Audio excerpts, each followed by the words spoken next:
말씀을 통해서 레위인의 직무라는 제목으로 하나님의 말씀을 생각하겠습니다. 자, 레위인이라고 하면 하나님께서 구별한 자, 하나님께서 특별히 이스라엘의 전체 백성들을 택했다라고 하는 것을 레위 사람들을 구별한 것으로 이렇게 삼아 주었습니다. 그 레위 사람 한 사람은 이스라엘 전체를 대표하는 거예요. 이제 우리가 하나님 앞에서 하나님 앞에 쓰임받고 또 구별함을 받은 자들로 우리가 살아가야 될 것인데, 하나님 앞에서 우리가 이 레위인과 같이 제사장의 직무라고 하는 것이 지금 우리 모든 성도들에게 주어진 그러한 일이니까, 자, 너희는 왕 같은 제사장이라. 우리가 혈통적인 레위 지파는 아니지만 그래도 레위인들이 감당했어야 했던 이 모든 일들을 지금 우리가 또 해야 한다는 겁니다. 어떤 일들을 레위인들이 감당했었는가? 먼저 이 성막과 성전을 관리하는 일을 했다 그랬습니다. 이미 앞에서 한번 나왔죠. 자, 성막을 중심으로 해서 동서남북 네 방향에 3개의 지파씩 이렇게 진을 쳤습니다. 그때 이 레위 아들들 가운데 레위 아들들이 몇 명이었죠? 레위 아들들 3명. 그래서 고핫, 게르손, 므라리 이 셋인데, 이 모세와 아론은 어디서 나왔냐? 고핫 족속 가운데 모세와 아론이 포함됐습니다. 그래서 레위 아들들 그러면 고핫, 게르손, 므라리, 여기에 특별히 이 모세와 아론이 고핫 족속이 있었고요. 그래서 모세와 아론은 그 자녀들은 성막 동편에 뭐가 있다 그랬습니까? 입구가 있어요. 입구, 들어가는 문. 그래서 성막 동쪽에 진을 쳤고, 자, 그 남쪽에 진을 친 지파들 사이에 고핫 자손이 바로 남쪽에 있었습니다. 남쪽에 위치한 레위 자손들이 누굽니까? 고핫 자손들. 남쪽에는 고핫, 남고의 남고, 그렇죠?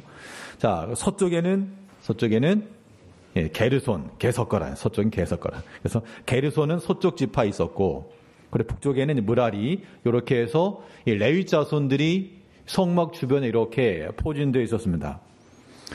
특별히 이 각각의 지파들이 담당했던 역할들을 보게 되면, 고핫 자손은 언약궤, 또 금제단, 분향단, 등불, 성소의 기록 가운데서 특별히 중요하게 여겨졌던 그러한 도구들을 고핫 자손이 맡았는데, 그런데 이 모든 물건들을 옮길 때 어떻게 옮겼어야 되느냐?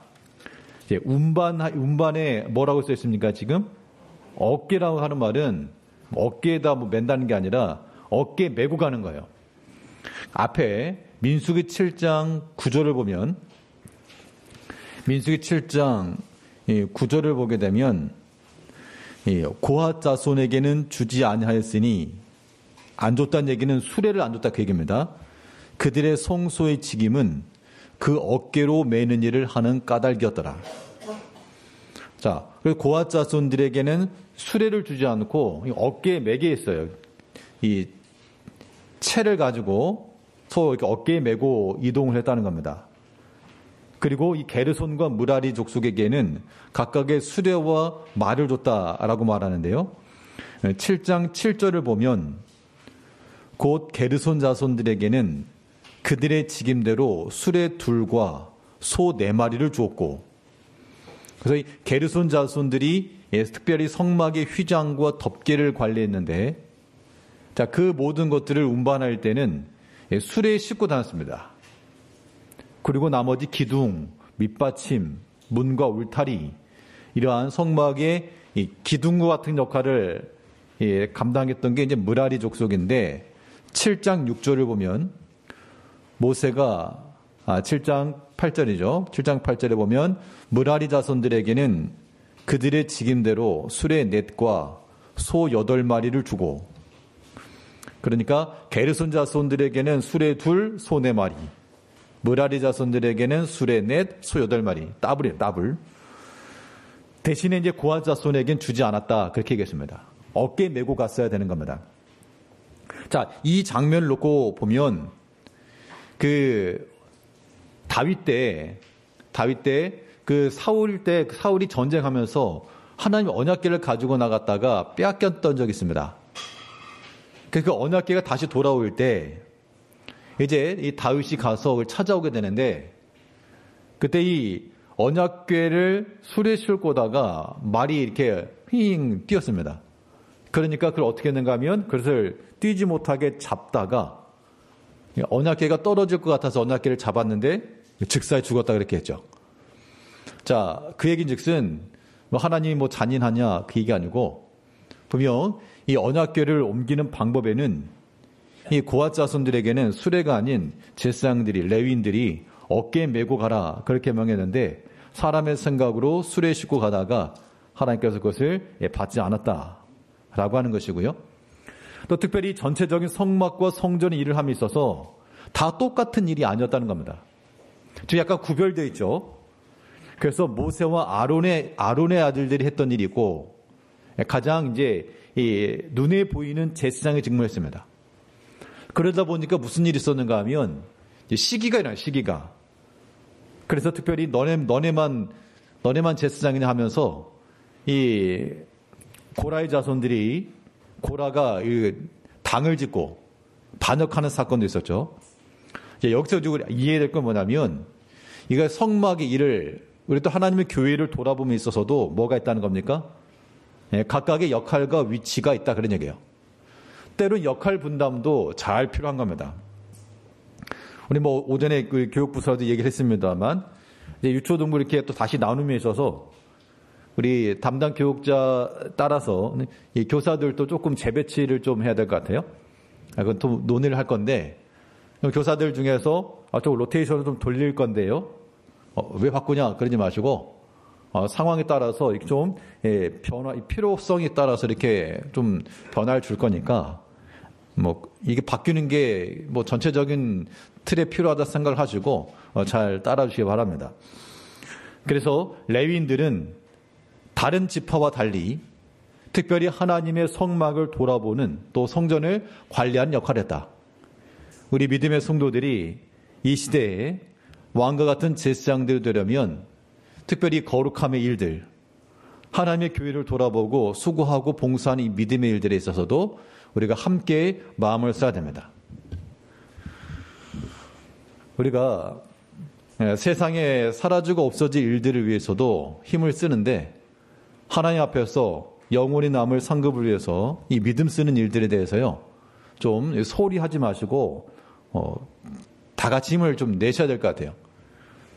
그러니까 분위기라고 하는 게 있어요. 분위기라고 하는 게 우리 함께 합시다라고 하는 그런 분위기가 있고 슬슬 꽁무니 빼는 분위기가 있고 우리가 그렇게 우리 자녀들도 다 같이 있는데 다음 세대들에게 우리 기성세대의 좋은 본이 되려면 알게 모르게 쓱쓱 빠지는 거 말고 그런 거 말고요. 다 어깨를 들이대밀고 하나님께서 맡긴 그 자리에서 충성함에 이르러야 됩니다.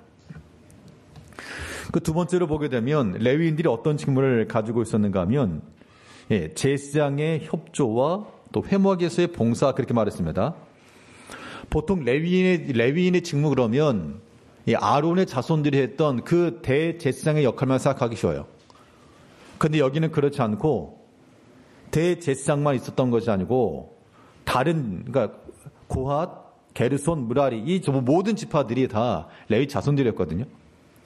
특별히 8장 19절을 보게 되면 8장 19절에서 내가 이스라엘 자손 중에서 레위인을 취하여 그들을 아론과 그의 아들들에게 주어 그들로 회막에서 이스라엘 자손을 대신하여 봉사하게 하며 자 여기서 말하는 레위 자손을 취해서 아론과 그 아들들에게 주었단 말은 이 대제사장의 직무를 감당하던 아론의 아들들에게 협력할 수 있는 일을 이름했다 그런 얘기입니다. 그러니까 다 지금 중앙에 서가지고 번지하고 제사장 옷을 입고 그건 아니지만 레위인들에게 붙여서 결국 뭐 하라는 얘기인가 하면 잘 협조하고 잘 도와주고 이런 겁니다.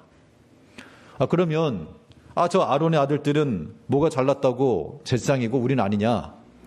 근데 그렇지 않고 하나님께서 모든 레위 사람들을 가리켜 하나님께서 구별하시고 너희가 회막에서 수고한 일에 대해서 이렇게 갚아주겠다라고 약속을 했는데, 그게 민수기 18장 21절을 보면 내가 이스라엘의 11조를 레위 자손에게 기업으로 다 주어서 그들이 하는 일, 곧 회막에서 하는 일을 갚나니.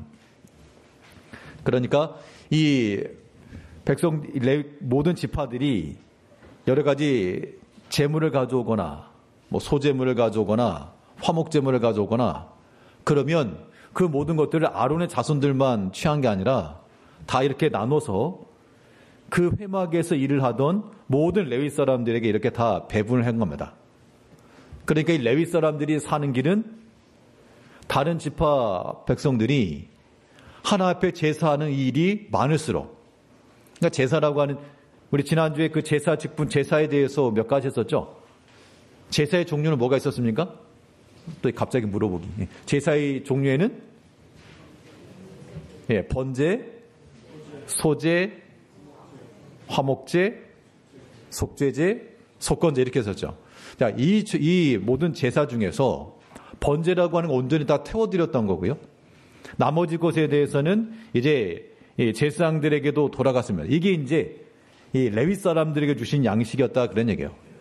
그러니까 회막에서 수고하고 봉사하는 그 일을 통해 하나님께서 내가 다른 지파들에게 준 것처럼 너희에게 그런 기업을 주진 않았으나, 그러나 다른 형제들이 가지고 오는 이런 성물을 너희가 나누라. 또 다른 지파들에게는 어떤 교훈인가 하면 저 레위 지파를 너희가 좀 생각을 해 주어라. 왜냐하면 너희가 하나 앞에 이런 감사의 제물과 감사의 제사를 드리지 않으면 저 레위 지파의 생활이 어렵지 않겠는가. 물론 그 레위 사람들 먹고 살라고 이렇게 제사하는 건 아니었지만 그들이 하나님 앞에서 감사의 삶을 살아갔던 것이 그 공동체가 다 함께 사는 길이었어요. 그런 측면에서 레위 사람들도 좀 안정적인 그런 모습이 있어야지 이런 성막의 일도 하고 염려가 없죠. 그렇지 않으면 이거 쌀 떨어졌다, 뭐 그렇게 해버리게 되면 이 회막을 돌아보는 이 일에 있어서도 이게 소람이 될 수도 있었을 것이기 때문에 하나님께서 우리에게 맡기신 각자의 역할을 따라 각 위치에서 수고와 봉사를 해야 됩니다.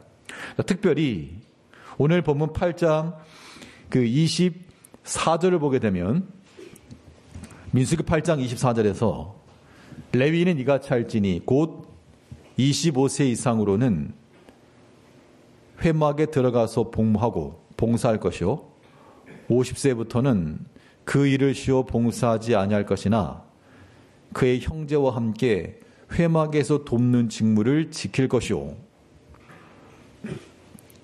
그 연령을 따라 가지고 50세에서부터는 그 일을 쉬라. 요즘 식으로 말하면 은퇴하는 그런 규정이 있었던 것 같죠. 자, 대신에 그러면 난 이 50세 됐으니까 내가 이 오늘만을 기다렸다면 그게 아니라 그렇게 할지라도 뭐라 그랬습니까? 26절에 보면 그의 형제와 함께 회막에서 돕는 직무를 지키라.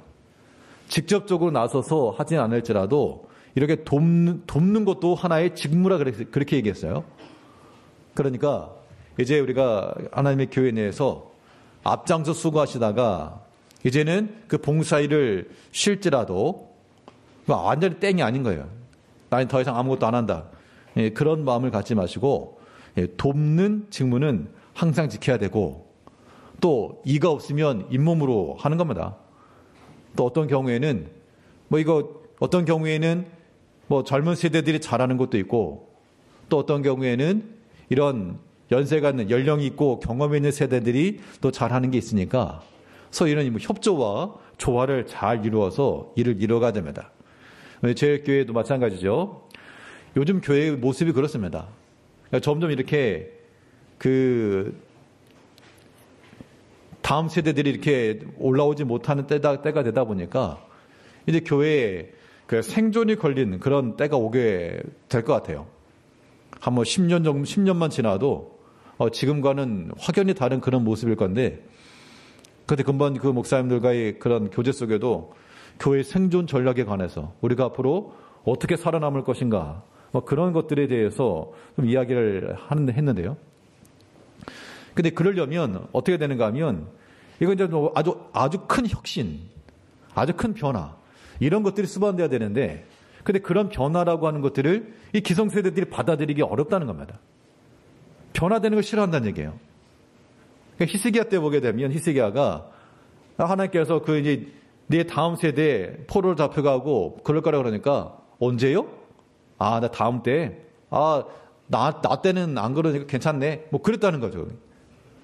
우리 지금 현재 있는 부모님 세대들이 지금은 괜찮네. 지금. 그죠? 지금은 괜찮네. 나 때는 괜찮네. 근데 이게 분명 그 다음 세대들에 가지고는 전혀 다른 그런 목회적 환경과 신앙적 상황일 거라는 겁니다.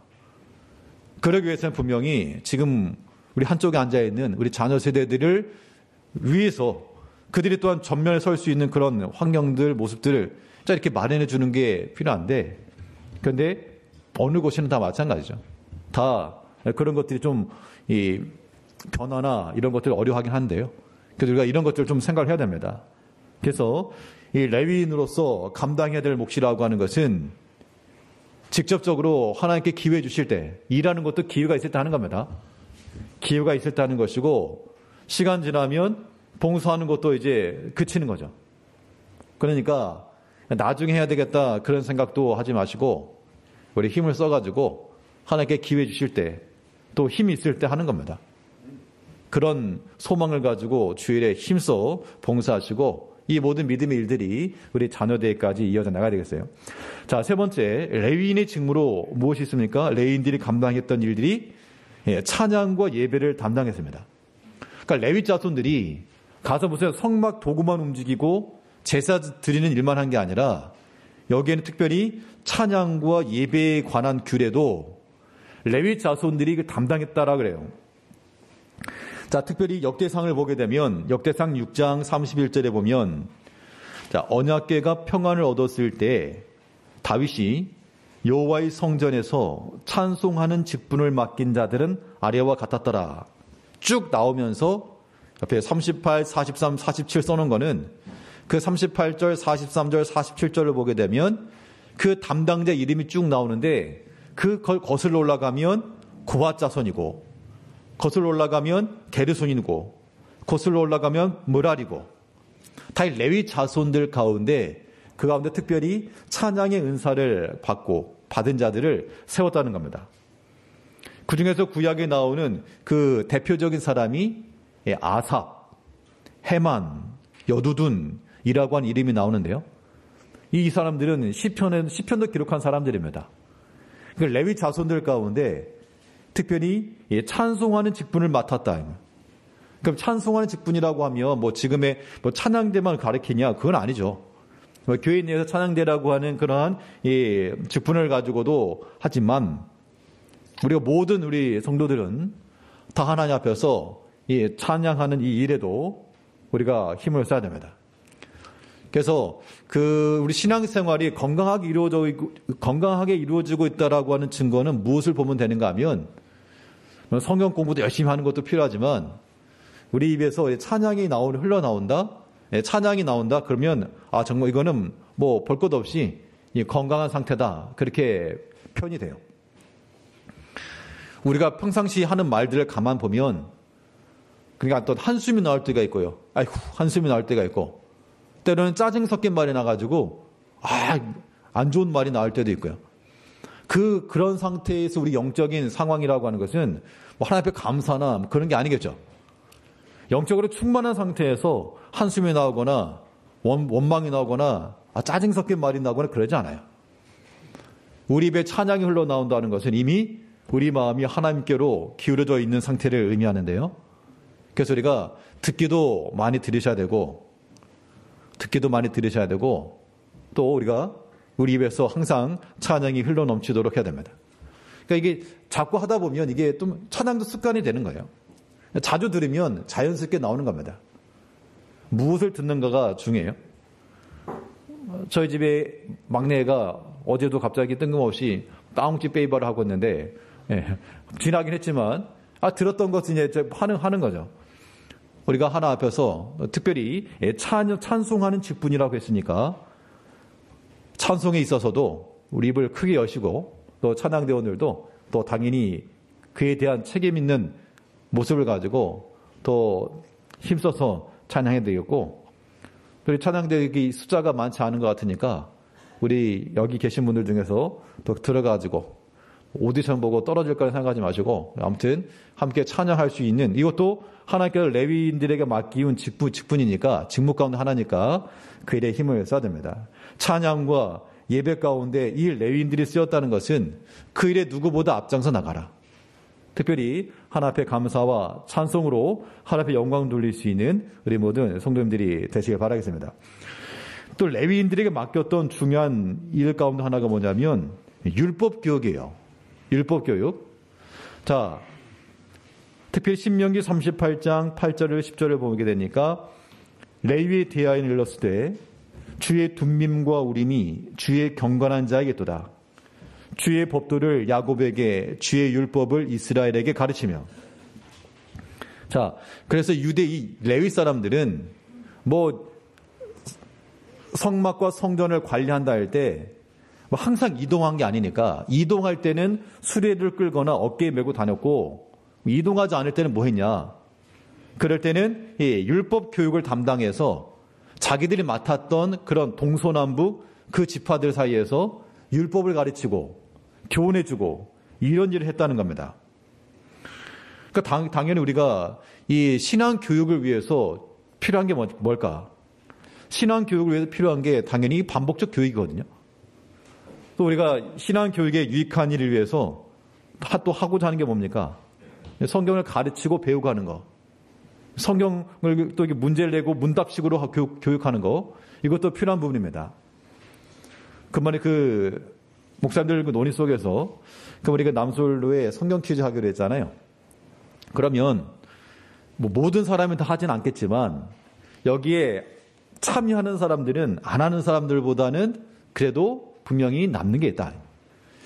그래서 근본에 그 장년들 대상으로만 아니라 특별히 주일학교 학생들을 대상으로도 근본 성경 퀴즈를 실시하기로 했는데, 여기에 잘 들으세요, 학생들. 여기에는 뭐가 걸려 있느냐? 상금이 걸려 있습니다. 그래서 특별히 그 학생부에는 상금을 이렇게 지급하기로 했고, 아마 구체적으로 아마 공고가 나오긴 할 건데, 주려면 그냥 현금을 담아줘라, 제가 이렇게 했거든요. 그래서 우승한 사람에게는 두둑한 현금이. 그래서 내가 부모님께 효도를 못하겠으니 성경 공부를 열심히 해가지고 뭐라도 좀 도움이 돼야 될 것 같아요. 그래서 아마 그 성경 이거 아무튼 보면 돼요. 보면. 이게 어려운데 어떻게 합니까? 시험도 봐야 되는데, 그러니까 주일에 보고 틈틈이 하루에 한 장씩 읽으시고, 뭐 아마 1등 상품이 아이패드가 나올지 뭔지 모르겠어요. 아무튼 그 상금이 걸려 있다고 하는 거니까 학생들도 별로 솔깃 안 하네. 상금 올려야 되나 이거. 집에서 너무 좋은 걸 해줘가지고 애들이 지금 관심들이 없어 보입니다. 그래서 레위 사람들, 레위 자손들이 가르치는 직무를 했다는 것은, 그러면 다른 지파 사람들은 뭘 해야 되는 거죠? 잘 배우는 거죠. 잘 배워야 돼요. 그럼 이 교육이라고 하는 측면에 있어서 이 가르치고 배우고 하는 것들이 자주 이루어지려면 뭘 해야 되느냐? 모이기를 힘써야 돼요. 모이기를 힘써야지만 우리 거기서 함께 가르치고, 물론 목적 자체가 뭐 다른 목적으로가 아니라 말씀을 보고 말씀을 듣기 위한 모임이죠. 그런 것들은 우리가 격려해야 됩니다.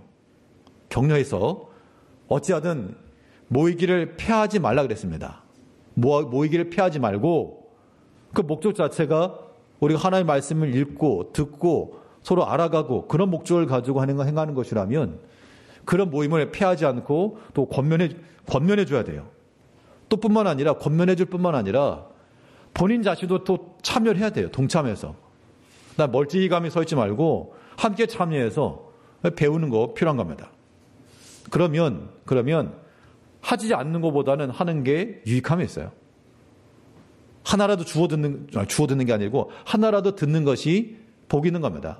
우리가 우리 눈으로 귀로 들어오는 수많은 정보 가운데서 우리 성도님들께서 보고 듣고 즐거워하는 모든 것 가운데서 참 하나님의 말씀을 보고 듣는다라고 하는 것 어느 정도 들어오는지 정말 이거 비율상을 적을 거예요.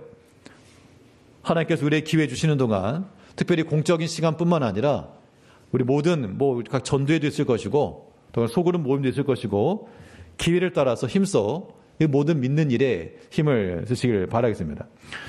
또 마지막으로 레위인이 어떤 직무가 있었는가 하니 행정과 재판을 담당했다라고 말했는데요. 특별히 신명기 17장 9절을 보게 되면 레위 사람 제사장과 당시 재판장에게서 나아가서 물으라. 그리하면 그들이 어떻게 판결할지를 내게 가르치리니. 이건 이제 분쟁이 일어났을 때. 자, 너희 가운데 분쟁이 일어나서 서로 피 흘리기까지 다툼이 일어났을 때 어떻게 할 거냐면 너희는 레위 사람 제사장과 그 재판장에게 나아가서 물어라. 그래서 레위 사람들은 일단 재판장의 역할을 해줬다는 겁니다. 여기서 말하는 재판이라고 하는 것은 근거가 하나님 말씀의 근거에서 판단 내려준 거죠. 그러려면 이 재판의 직무를 잘 감당하려면 옳고 그름을 알아야 되고 또 분별력이 있어야 되고 또 하나님의 말씀을 정확히 알아야 되고 그래야 그 말씀의 근거에서 판단을 내릴 거기 때문에 그렇죠.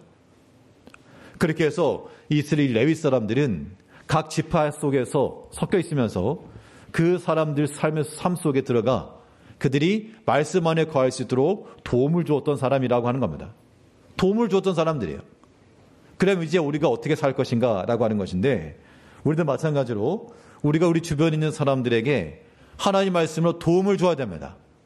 그게 레위인의 그런 직무를 지켜나가는 거예요. 자, 성막이 있을 때는 그 동서남북에 흩어져 있었고 이제 성막이 없을 때는 이 가나안 땅에 들어갔을 때는 가서는 어떻게 했는가 하니 이 고앗과 게르손과 무라리 이 레위 자손들이 그 땅을 얻지 못했지만 각 형제들 땅에 들어가서 쉽게 말하면 얹혀 살았어요. 얹혀 살았다는 얘기는 그 중에서 일부를 레위 사람들에게 내주어라 그렇게 한 건데 전부 몇 개의 성읍을 얻었는가 하면 다 더하면 몇이죠? 23, 13, 12를 다 더하면 48개의 성읍을 얻었습니다. 그 48개의 성읍을 얻어서 그 각각의 지파에 흩어져서 그래서 고앗 자손은 여기에는 아론과 모세와 아론도 포함됩니다. 유다, 시므온, 베냐민 그리고 에브라임, 단, 므낫세 여기에 지금 고앗 자손들이 있었고 게르손 자손들은 므낫세는 동쪽과 서쪽 양쪽으로 나눠 있었습니다. 이사갈, 아셀, 납달리 무라리는 르벤과 갓, 스불론 각 지파에 살면서 거기서 율법을 가르쳐주고 거기서 재판의 역할을 해주고 이 역할을 감당했다는 거죠. 즉 레위 사람들이 없었으면 레위 사람들이 있고 없고의 차이는 무엇인가 하면 여호와 율법이 나타나는가 이 백성들이 하나님 뜻을 찾는가 라고 하는 건 기준이었다는 겁니다. 이 48개의 성읍 가운데 또 뭐가 포함되어 있는가 하면 도피성이 포함되어 있습니다. 도피성은 모두 몇 개의 성읍이었죠? 6개의 성읍이었습니다. 민수기 뒤에 보게 되면 또 도피성은 나오는데 그 도피성까지 다 포함되어서 이 도피성이라고 하는 것은 부지 중에 살인한 자가 살 수 있는 길이었어요. 그건 죽은 자들이 살아날 수 있는 예수 그리스도를 예표한 거죠. 이 모든 것들을 레위 사람들이 다 감당했다. 이제 오늘날 우리가 혈통적으로는 레위 사람들과 전혀 무관하지만 너희는 왕 같은 제사장이라 제사장의 역할을 우리가 감당하는데 이 레위 자손들이 맡았던 것처럼 성막을 위해서 일하고 모든 찬양과 예배를 위해 수고하고 또 율법을 위해 율법 교육을 잘 담당하고 모든 일에 있어서 하나님의 뜻을 따라 재판하고 판결하고 그 주변 사람들에게 도움을 주었던 것처럼 우리 모든 성도님들도 하나님의 말씀을 잘 읽고 듣고 교육받으며 또 다른 형제들에게 하나님의 말씀으로 잘 전달해주고 가르쳐 주어서 도움이 되고 유익함을 끼쳐나가는 우리 모든 제사장과도 같은 성도님들 되시길 바라겠습니다. 기도하겠습니다. 우리를